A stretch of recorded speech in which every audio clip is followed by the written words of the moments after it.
దేవుని పరిశుద్ధ నామానికి మహిమ కలుగునుగాక. దాదాపు క్రిస్మస్ సీజన్లోనికి మనం అడుగు పెట్టేశాం. ఈ చలికాలపు చలిగాలులు మనల్ని వీస్తూ ఉన్నాయి. సో ఈ క్రిస్మస్ దినాల్లో ఈ క్రిస్మస్లో ఇన్వాల్వ్ అయినటువంటి ఈ క్యారెక్టర్స్ అన్నిటినీ కూడా ధ్యానం చేయాలి అన్నటువంటి ఒక ప్రత్యేకమైన ఆలోచన చొప్పున ఈ ధ్యానాలు ప్రారంభించడం జరిగింది.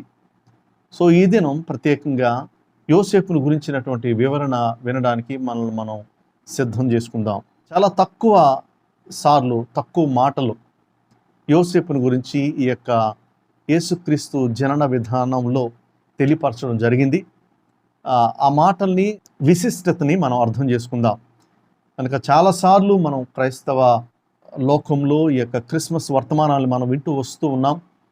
సో ఈ సంవత్సరం ఒక క్రొత్త మాట ఏదైనా దేవుడు మనకు తెలియపరచాలని మనం కోరుకుందాం. నేను మత్తయి సువార్త 1వ అధ్యాయం నుండి కొన్ని మాటల్ని నేను తీసుకున్నాను, చదువుతూ ఉన్నాను. యేసుక్రీస్తు జనన విధం ఎట్లనగా, ఆయన తల్లి అయిన మరియ యోసేపునకు ప్రదానం చేయబడిన తరువాత వారి ఏకము కాకమునుపు ఆమె పరిశుద్ధాత్మ వలన గర్భవతిగా ఉండెను. ఆమె భర్త అయిన యోసేపు నీతిమంతుడై ఉండి ఆమెను అవమానపరచునొల్లక రహస్యముగా ఆమెను విడనాడనుద్దేశించాను. ఇక్కడ జరిగినటువంటి ఈ యొక్క క్రిస్మస్ వృత్తాంతంలో గనక మనం చూసినట్లయితే, ఈ క్రిస్మస్ అనేటువంటిది ఇట్స్ ఎ ఫ్యామిలీ డ్రామా. ఇది కుటుంబానికి సంబంధించినటువంటి ఒక అద్భుతమైనటువంటి జరిగిన కథగా మనము తీసుకోవచ్చు. సో ఈ క్రిస్మస్లో ఒక కన్యక గర్భవతిగా ఉండడం అనేటువంటిది, పరిశుద్ధాత్మ ద్వారా ఆమె గర్భం దాల్చడం అనేటువంటిది ఒక ప్రాముఖ్యమైనటువంటి ఘట్టంగా మనం చూస్తూ ఉన్నాం. యేసు ప్రభు వారి యొక్క తల్లి అయినటువంటి మరియ, ఆమె దేవుని యొక్క దయ పొందుకున్నదై పరిశుద్ధాత్మ వలన ఆమె గర్భం ధరించింది. అయితే ప్రదానం చేయబడినటువంటి ఆమె ఈ విధంగా గర్భం ధరించి ఉండడం అన్నది ఒక కలవరంని మనకు తెలియచేస్తుంది. ఒక సగటు కన్యక, ఆమె యొక్క ఊహలు, ఆమె యొక్క ఆలోచనలు వివాహం పట్ల, భర్త పట్ల, ఆల్రెడీ ప్రదానం చేయబడినటువంటి భార్యగా తను ఉంది. దేవునికి వాక్యంలో మనం చూస్తే షీ వాజ్ ఎస్పౌస్డ్ టు జోసెఫ్ అని ఇంగ్లీష్లో రాయబడింది. ఆమె ప్రదానం చేయబడినటువంటి కన్యకగా ఉంది అన్నటువంటి మాటని మనం చూడగలుగుతాం. కనుక కన్యక గర్భం ధరించడం, she should be a teenage girl, ఒక వివాహితగా మార్చబడుతున్నటువంటి తరుణంలో ఈ యొక్క పరలోక సంబంధమైనటువంటి దైవ కుమారుడు పరిశుద్ధాత్మ వలన గర్భం ధరించడం ఈ యొక్క సన్నివేశంలో మనం చూస్తూ ఉన్నాం. అయితే యోసేపును గురించి తెలియచెప్పినటువంటి మాట ఏమిటంటే, he was an young man and it was written about him being a just man. యోసేపును గురించి పరిశుద్ధాత్మ దేవుడు రాయించినటువంటి మాట ఏమిటంటే, యోసేపు నీతిమంతుడై ఉండెను. ప్రియులారా, ఇది చాలా ప్రాముఖ్యమైనటువంటి అర్థవంతమైనటువంటి సత్యం. గనక యోసేపు యొక్క జీవితాన్ని గనక మనం చూసినట్లయితే, చాలా తక్కువ డైలాగ్స్తో ఉండేటువంటి క్యారెక్టర్ యోసేపు క్యారెక్టర్.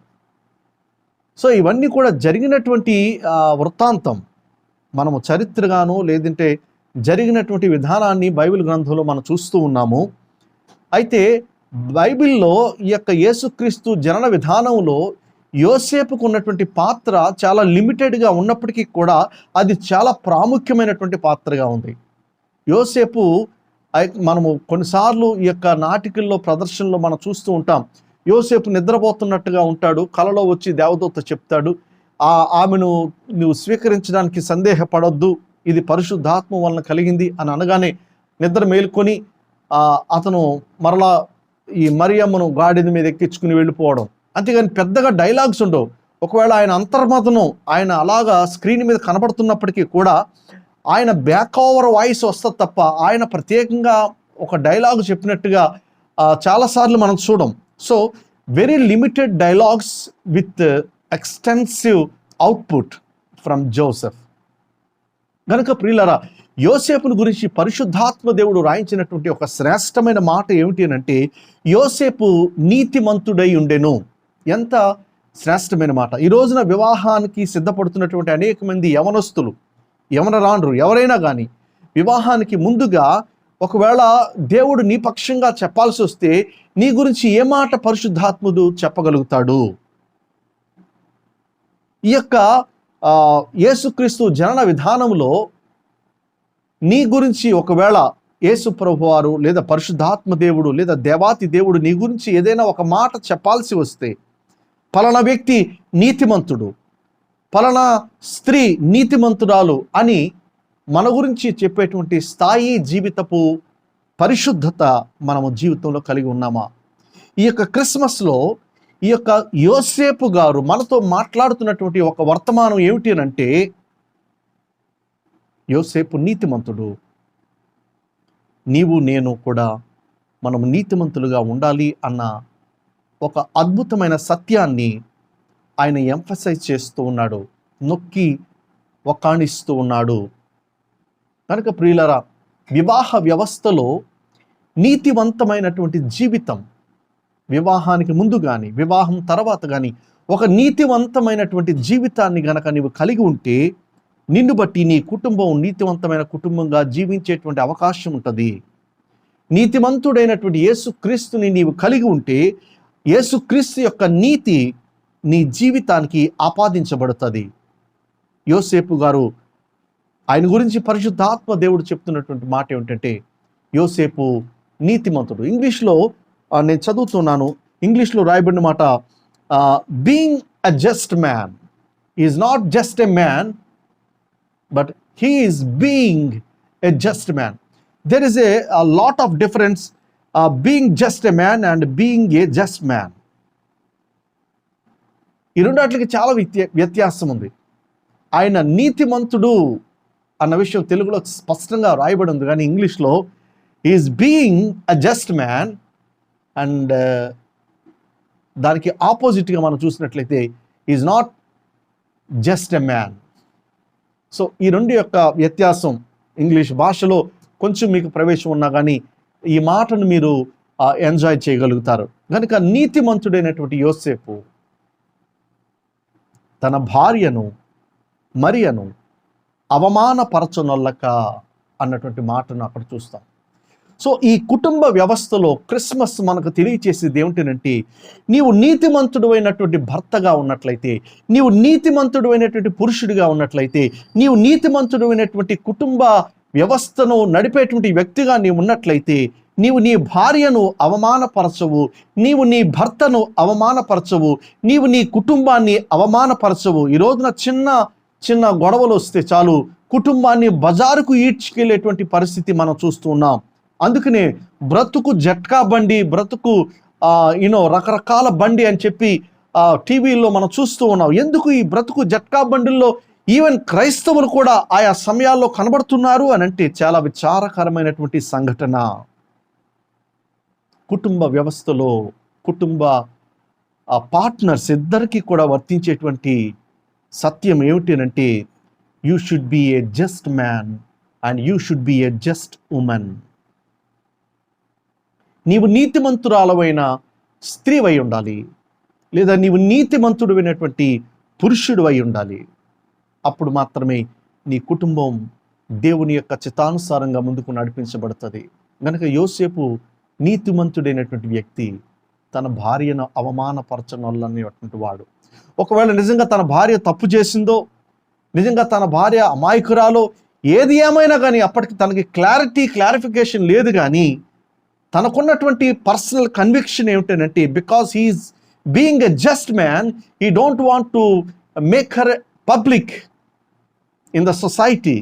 ఒకవేళ ఆ విధంగా చేసినట్లయితే మోషే ధర్మశాస్త్రాన్ని అనుసరించి ఆ రోజున అనేక మంది రాళ్ల చేత కొట్టి మరియమ్మను చంపి ఉండేవాళ్ళు. కానీ being a just man Joseph, he don't want to make her public. ఎంత మంచి మాట అండి, ఎంత మంచి మాట. ఈ క్రిస్మస్ నీ కుటుంబాన్ని బజార్ను పడకుండా ఉండాలి అని తెలియచేస్తుంది. యోసేపు గారు ఈ క్రిస్మస్ దినాల్లో, ఈ క్రిస్మస్ సందర్భంగా మనకు చెబుతూ ఉన్నటువంటి ఒక శ్రేష్టమైన వర్తమానం ఏంటంటే, నీవు నీతిమంతుడు అయితే నీ కుటుంబం దాచబడి ఉంటుంది. నీ కుటుంబం గుప్పెట్లో పిడికిలు బిగించినట్లుగా ఉంటుంది. ఒకవేళ ఎన్ని అవమానాలు రావచ్చు, ఎన్ని నిందలు రావచ్చు, ఎన్ని కష్టాలు రావచ్చు, ఎంత వేదన కలగచ్చు, కానీ నీవు మూసినటువంటి గుప్పెట వలె నీ కుటుంబాన్ని పట్టుకుని ఉంటావు తప్ప నీ కుటుంబాన్ని బజారుకి ఇచ్చవు, నీ కుటుంబాన్ని పోలీస్ స్టేషన్కి ఇచ్చవు, నీ కుటుంబాన్ని కోర్టులో పెట్టవు. ఎందుకనంటే నీతిమంతుడైనటువంటి యేసుని నీవు కలిగి ఉండాలి. నీతిమంతుడు లేడు, ఒక్కడు లేడు, దేవుడు ఒక్కడే నీతిమంతుడు. కానీ ఆ నీతిమంతుని యొక్క నీతి యేసుక్రీస్తు ద్వారా మనకు ఆపాదించబడుతుంది. We are not just people, but only because of Jesus we are considered as just people. యేసుక్రీస్తు యొక్క నీతి మనల్ని నీతిమంతులుగా చేసింది. యేసుక్రీస్తు యొక్క పరిశుద్ధత మనల్ని పరిశుద్ధులుగా చేసింది. యేసుక్రీస్తు యొక్క యథార్థత మనల్ని యథార్థవంతులుగా చేస్తుంది. యోసేపు నీతిమంతుడైంది తన భార్యను అవమానపరచునల్లక అంతటి నీతిమంతునికి దేవుని యొక్క దూత ప్రత్యక్షమై చెప్తుంది, యోసేపు నీ భార్య గర్భం ధరించింది, పరిశుద్ధాత్మ వలన కలిగింది గనుక ఆమెను స్వీకరించడానికి నీవేమాత్రం కూడా వెనకడుగు వేయొద్దు. అప్పటి నుంచి కూడా యోసేపు తన భార్య అయినటువంటి మరియను చేర్చుకుని ఆమె ప్రసవ దినములు నిండి యేసుక్రీస్తు ప్రభు వారికి జన్మనిచ్చేంత వరకు కూడా మరియను ఎరుగకుండెను, ఆమెను అవమానపరచకుండెను, ఆమెను ఎరుగకుండెను, ఆమెను పవిత్రురాలుగా చూశాడు, ఆమెను కన్యకగానే పరిగణించాడు. పరిశుద్ధుడైన దేవాది దేవునికి జన్మనివ్వడంలో మరియ యొక్క పాత్ర ఎంతో, ఆమెను బహిరంగంగా అవమానపరిచేటువంటి పరిస్థితిని ఆమెకు రానియకుండా పరిశుద్ధాత్ముని చేత బోధించబడిన వాడై ఆమెను భార్యగా మనఃపూర్వకంగా స్వీకరించి శిశువు అయినటువంటి యేసుకును తల్లి అయిన మరియకును యోసేపు తోడుగా ఉన్నాడు. దేవదూత వచ్చి చెప్తున్నాడు, ఇదిగో హేరోదు మిమ్మల్ని చంపబోతున్నాడు కనుక మీరు ఐగుప్తుకి వెళ్ళిపోండి అంటే రాత్రి మీద మరియను యేసయ్యను పట్టుకుని ఆ రాత్రి మీద ఐగుప్తు వెళ్ళాడు. మరలా హేరోదు చనిపోయాడు అన్న వార్త తెలిసేంత వరకు కూడా ఐగుప్తులో ఉండి తిరిగి మరలా నజరేతుకు వచ్చాడు.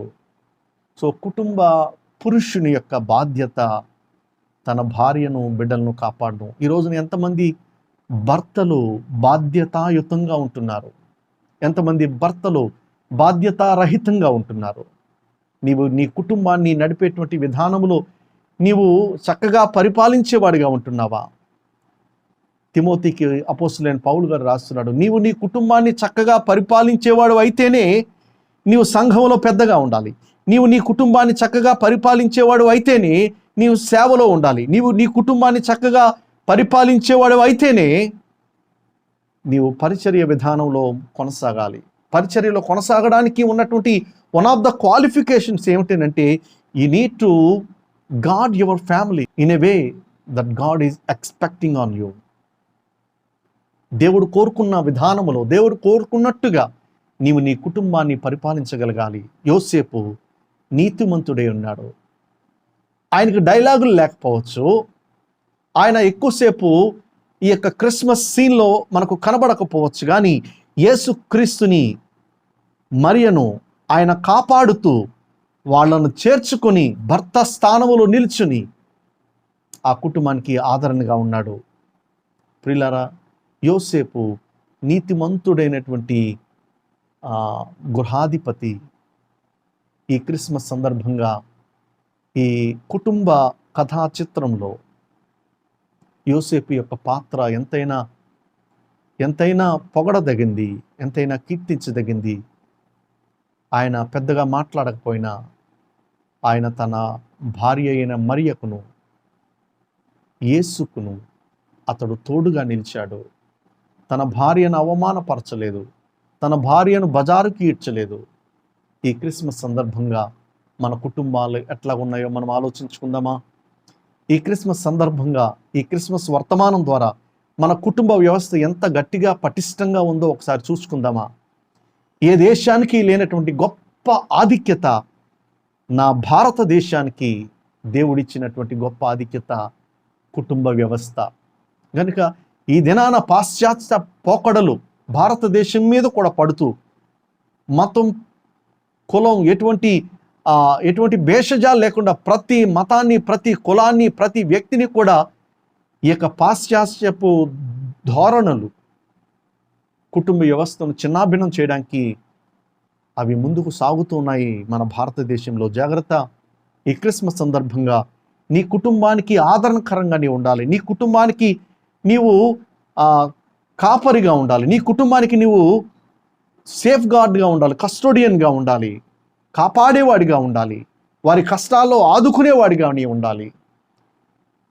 ఏదైనా సమస్య వచ్చినప్పుడు చిలికి గాలి వానక చేయకుండా నీ కుటుంబాన్ని కాపాడే బాధ్యత దేవుడు నీ భుజాల మీద ఉంచాడు. ఈ క్రిస్మస్ సందర్భంగా యోసేపు మనకు చెబుతూ ఉన్నటువంటి సందేశం, ఆయన నీతిమంతుడై ఉండి తన భార్యను అవమానపరచనొల్లనటువంటి ఒక సున్నిత మనస్కుడై ఉన్నాడు. ఈ రోజున భారతదేశంలో కట్టుకున్న భార్యను కాల్చి చంపేటువంటి వ్యక్తులు ఉన్నారు. ఈ రోజున ప్రేమించినటువంటి ప్రియురాల్ని కాల్చి చంపేటువంటి, యాసిడ్లు పోసి చంపేటువంటి ఒక దౌర్భాగ్యమైనటువంటి పరిస్థితి భారతదేశంలో ఉంది. కానీ బైబిల్ చెప్తుంది, బైబిల్ కుటుంబానికి ప్రాధాన్యత ఇచ్చేటువంటి గ్రంథం, బైబిల్ కుటుంబ వ్యవస్థని కాపాడేటువంటి గ్రంథం.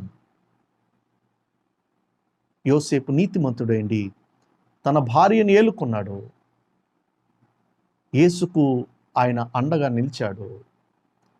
ఆయన పెరిగి పెద్దవాడు అవ్వడానికి ఒక చక్కని కుటుంబ వాతావరణాన్ని ఏర్పరచగలిగాడు యోసేపు. నీ బిడ్డలు చక్కని వాతావరణంలో పెరగడానికి నువ్వు ఎలాంటి పరిస్థితిని నీ ఇంట్లో నువ్వు క్రియేట్ చేస్తున్నావు? నిన్ను బట్టి నీ భార్య, నిన్ను బట్టి నీ భర్త, నిన్ను బట్టి నీ బిడ్డలు.